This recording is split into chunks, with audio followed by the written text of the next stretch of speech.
Hi dear friends and subscribers, welcome to the Cricket Happenings show once again. And this part of the Cricket Happenings show, I'm out with the 4th-day report of the Border Gavaskar Trophy test match, which is the first test match at Chennai, which is having India absolutely on the ascendancy. In fact, India just required 1 wicket to actually win the match. Right now, the Australians are 40 runs in the lead. So I'm going to do a very quick report of that. Now, let's start off. It all started with Mahendra Singh Dhoni, as I said, was approaching that very coveted mark whereby he had to make 232 if he had to equal the highest ever individual score made by a wicket-keeper batsman in Test cricket, which belonged to Andy Flower of Zimbabwe. But unfortunately, that was not to be, as Mahendra Singh Dhoni was out after making 224 of 265 balls, 24 fours and the 6-6. The 6-6 yesterday was hit of the bowling. I think it was Nathan Lyon who was carted for a 6, if I'm not wrong. Well, Mahendra Singh Dhoni made 224. He pounded a lot of records there. But one good record that Mahendra Singh Dhoni will hold is that he has become the only Indian captain as a wicket-keeper in the Test history to have scored the highest number of as a captain scored the highest number of runs, because Andy Flower of Zimbabwe was not the captain of the team. He was only a wicket-keeper batsman. So Mahendra Singh Dhoni unfortunately couldn't get onto the record. But what a stupendous performance. Yesterday also he came in and he played some very good strokes. One was James Pattinson hit on the up for a boundary. He hit 1-6, he hit one boundary, but he, after scoring 224, tried to hook a ball from Pattinson, and he was caught behind by Matthew Wade. So as Dhoni caught Wade, bowled Pattinson 224 of 265 balls, 24 fours and 6 wickets. A stupendous performance from Mahendra Singh Dhoni, and that's the precise reason India were in the box seat, just 1 wicket away from victory. In fact, yesterday, resuming at that overnight score, Dhoni was out for 224. Bhuvaneshwar Kumar showed lots of pluck and he carried on. He played some very good strokes. His defense was very good and he was leading the balls very well. And that too in the first match on Test debut. That was a wonderful performance for Bhuvaneshwar Kumar. But after having Ishant Sharma for company, he was also trying to keep the Aussie bowlers at bay. They occupied the crease, and then finally India's innings folded at 572 when Peter Siddle had Bhuvaneshwar Kumar caught by Clark for 38 with 4 boundaries. Ishant Sharma was not out on 4. 572 all out India, taking a massive 192 run lead in the 4th day. The bowling figures, well, if you look at the bowling figures, let's look at the one who has been the costliest. 47 overs, Nathan Lyon, 1 maiden, 215 runs and 3 wickets. Now Jason Krejza was the one who was holding that record, but he had 8 wickets to his name. But what Nathan Lyon did, he got only 3 wickets to his name, but he has conceded the most number of runs in Test history, I suppose. 47 overs, 1 maiden, 215 runs and 3 wickets. Stark had 25 overs, 3 maidens, none for 75. James Pattinson went on to take a 5-wicket haul. It was richly deserved for him. 30 overs, 6 maidens, 96 runs and 5 wickets. Peter Siddle, 24.3 overs, 5 maidens, 1 for 66. That was a solitary wicket that he got yesterday of Bhuvaneshwar Kumar. Henriques, 17 overs, 4 maidens, 1 for 48. Michael Clark, 8 overs, 2 maidens, none for 25. David Warner, 3 overs, no maiden, none for 19. Well, after taking the 192 run lead, Australian batsmen got into the middle. It was Ed Cowan and Shane Watson. Mahendra Singh Dhoni adopted an approach where he handed the new ball over because he definitely judged the pitch. He has played there, so he knows what the ball was doing, and he wanted to mount the pressure on the Australians right from the first ball. What he did is he handed the ball over to Ravichandran Ashwin, his best bowler, who didn't disappoint him because he had figures of 28 overs, 4 maidens, 90 runs and 5 wickets at the end of the 4th day, which had Australia they just managed to save the innings defeat thanks to Mosies Henriques, the Test debutant, once again going on to make a very unbeaten. He got a 50 in the first innings, as you know. Once again, Mosies Henriques was the man who went there and contributed an unbeaten 75 with 6 fours and 2 sixes. He's still there at the close of play. Nathan Lyon is keeping him company. That's a stubborn partnership which is going on. 57 runs have been added between both for the 10th wicket. Nathan Lyon not out on 8. So India couldn't actually finished the match, which was sad because it was a stubborn 57-run stand which is still holding, and in fact it has also enabled Australia to avoid the innings defeat, and then right now they are 40 runs ahead. So just talking about the match, as I said, Ravichandran Ashwin and Harbhajan Singh were the bowlers who started it off, and the Indian bowlers, the spinners, actually took 9 wickets among them to reduce Australia to 232 for 9. Ashwin, 28 overs, 4 maidens, 90 runs and 5 wickets. His second 5-wicket haul in this particular test. Harbhajan Singh was good. He was very impressive. 27 overs, 6 maidens, 55 runs and 2 wickets. And Ravindra Jadeja also produced the goods here. 26 overs, 5 maidens, 268. The only the only pace bowler used was Ishant Sharma, who bowled 3 overs on maiden, none for 2. Now let's talk about the Australian innings. Ed Cowan and Shane Watson were the ones who were in the middle, opened the innings.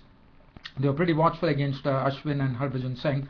But the first wicket to go was Shane Watson. Shane Watson was the first to go as he tried to cut a ball from Ashwin, and Virendra Sehwag took a neat catch, a very nice catch taken by by Sehwag, and he was gone for 17 with 1-4 and 1-6, and that was the first wicket. 34 for 1 Australia. Ed Cowan was joined in by David Warner. Both of them, they had to be watchful because the ball was spitting, the ball was bouncing, the ball was skipping low. There were all sorts of things happening, and the spinners were getting absolute punches out of this wicket. As you know, the pitch has been deteriorating, and it is deteriorating further, which I'll be talking about while I'm giving this report. Ed Cowan was the next to go, as he was adjudged LBW, bowled Ashwin for 32 with 3 fours, and Ed Cowan was a bit surprised with the decision, but he had to walk. After that, that made it 64 for 2, and then Phil Hughes joined David Warner, and Phil Hughes got a ball from Jadeja which bounced in a very huge manner, and Phil Hughes trying to have a go at it, cut it. The ball rushed through, and Phil Hughes was so surprised. The ball went in the air, and Sehwag took a dolly there, and he was gone for a duck, and that made the score 65 for 3. David Warner was joined in by the Centurion and the Australian captain Michael Clarke. Michael Clarke, well, again showed glimpses of how to play the spinners by using his feet pretty well against all the spinners. But once the score reached 101, David Warner, after making 23 runs with 2 boundaries, was gone as Harbhajan Singh got a straighter one to go through, and David Warner was gone. LBW bowled Harbhajan Singh for 23 with 2 boundaries, so that made the score 101 for 4. Matthew Wade walked in to join Michael Clarke, and Matthew Wade, well, he tried to sweep Harbhajan Singh, and he paid the penalty as he missed the line of the ball, and the Harbhajan Singh had that ball getting on and disturbing the stumps of Matthew Wade, and he was gone with the score reading 121 for 5, and Australia were in dire trouble. That was the time Mosies Henriques, the test debutant, walked in, and he was along with Michael Clarke. And when I was hoping that Michael Clarke and Mosies Henriques would recreate what they did in the first innings, where again this was a similar situation for Australia, where they had lost the half of the side for probably the total was a bit different, but here it was 121 for 5. But well, this time this was a ball which one has to really give. As I said, one wicket that one can say that it was a wicket which was a sort of a gift for them because of the bounce, the uneven bounce there. But today what happened was, this was Ashwin actually bowling to Michael Clarke. The ball was outside the off stump. Michael Clarke was trying to give room for himself and cut it, but let me tell you, the ball never bounced. It kept low and went and crashed onto his pad, and Michael Clarke couldn't believe it. The ball didn't even bounce after pitching. The ball just scooted, and Michael Clarke was gone. LBW bowled Ashwin for 31 with 4 fours and 1 6. And that was a big wicket for India, 131 for 6. Peter Siddle came in and joined. Mosies Henriques was looking good. He was adopting the aggressive approach, and he was doing well. But Peter Siddle was clean bowled by Ravindra Jadeja for 2. And after that, Ashwin came in and had Pattinson caught by Sehwag. A good catch taken by Sehwag, and he was gone for 11. And Mitchell Starc was caught by Tendulkar of the bowling of Ashwin for 8, and that made the score 232 for 9. But Mosies Henriques had played a very good hand, and he was there not out. He was there in the middle. He was joined in by Nathan Lyon, and then I said India probably at 175 for 9 would have definitely loved to actually close the match, but they couldn't do that. because it was a stubborn partnership between Nathan Lyon and Henriques. Henriques was interspersing his defense with some aggressive strokes. As far as Nathan Lyon was concerned, he was just keeping the bowlers at bay. He had 1-4 in his unbeaten knock of 8 of 47 balls. If you look at it, 57 runs have been added, and the lion's share has definitely gone to Moses Henriques, who not only what he has done is he has actually prevented the innings defeat for Australia, and finally at close of play, the 57-run unbeaten partnership has got Australia just 1 wicket away. In fact, they probably could add some useful runs on the 5th and final day, which is coming up tomorrow. Moses Henriques was unbeaten 75 with 6 fours and 2 6, and Nathan Lyon was not out on 8. 232 for 9 was the score. Now, just looking at Australia, now they are just 1 wicket away. India are 1 wicket away from victory. Now, as far as there is a forecast in Chennai that there is going to be some rain, but the chances are like it is going to be like 10%. Now 10% rain, but as I said, the pitch is doing all sorts of tricks. The pitch is skipping low, the ball is coming high. There are only 2 dismissals which one could say that the batsmen were not responsible, and that was the Australian captain Michael Clarke, who received a real what ball? I mean, it was such a ball which outside the off stump, it scooted so low that Michael Clarke couldn't believe it. It had hit him on the pads before he could realize. And the other wicket was of Phil Hughes, who got the like Ravindra Jadeja getting the ball to bounce, and he was out. But other than that, all the players had to be responsible. But Moses Henriques has showed he has really done himself a great deal by playing this wonderful knock of unbeaten 75 in the first innings. As you know, he made 68. So this is going to go a long way for Moses Henriques to be in the Australian team for quite long as an all-rounder, because he has really showed the seniors how you should play on this pitch. But I thought Australia could have put up a much better performance. But as I said, Mahendra Singh Dhoni, such a wonderful knock. Bhuvneshwar Kumar, one has to give him credit, because he was the one who stayed with Mahendra Singh Dhoni. If Mahendra Singh Dhoni had not got the support from Bhuvneshwar Kumar, the story would have been different. And let's just look at the partnership that he yielded 140 runs for the 9th wicket between Dhoni and Bhuvneshwar Kumar. And for Bhuvneshwar Kumar too, this has been something very good outing here, because what he has done is he has showed his batting prowess. You know he's in the team as a bowler.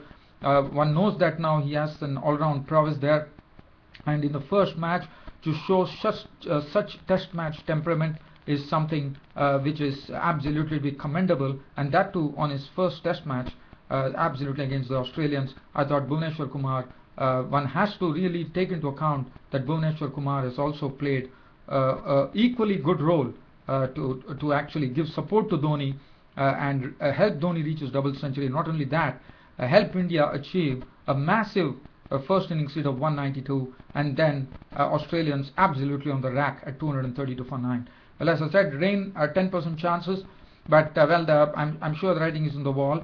It's only a matter of how India actually break up that partnership tomorrow between Moses Henriques. Moses Henriques probably would be getting an opportunity, because if he is able to get to a century, he's going to add another 25 runs. So even if Australia can, Moses Henriques can adopt some aggressive approach and probably move towards his century, and Nathan Lyon can give him company, that would be some useful runs for Australians, I suppose, because that would make the score 65. And if they could actually actually get that score on to a 100-run lead, they could really, I wouldn't say it would be, but 100 will also be a bit difficult, because the pitch is doing all sorts of things. So probably even the pace bowlers could, with Pattinson, could actually have the ball keeping low, but the spinner Nathan Lyon would be there, and I'm sure Michael Clarke would be tempted to actually bring himself on, and David Warner and Nathan Lyon would be the prime spinner, and it would be good. But if India can really wrap it up tomorrow, absolutely in the half an hour's play on the 5th and final day, then that would be good. Probably 50-60 runs, and India could do it. But if it's going to be 100, then the pitch is doing all sorts of things, and tomorrow is the final day. We might see the pitch at Chepauk deteriorating more than this, and that would make life difficult. But all in all, it looks like India are going to take the first test match. That's it from me, your host Ram, for the Cricket Show for today. See you all tomorrow in my next report. Until then, it's goodbye. Thank you.